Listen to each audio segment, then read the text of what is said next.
大语文千万字，逐工要和大家做伙来捌一字。俗语咧讲，救糖热热烧，啊若救人无功劳。这个意思是讲好心互雷针。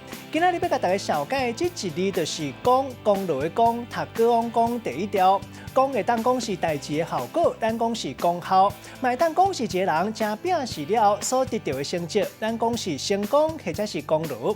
另外做好代志，咱讲是做功德；也有功业和名声，咱讲是功名。另外，还有一个音读做工，像功夫的功，咱就会读做工。功甲工，有人认为讲一个是文音，一个是白音，嘛有人认为讲是腔口无共。另外，较特别的，这个功也有人读做是经，像讲中华王经，这是因为中华过去和王爷庙、王爷经有关系。咱带大家做伙来小解这两个词。头一个读做功劳，这个意思是辛苦付出累积落来的成绩。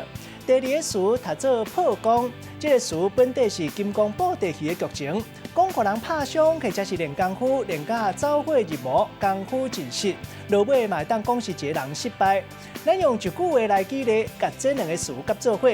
比如讲阿明碰风讲，这一届接到这个大胜利，业绩强滚，拢是伊的功劳。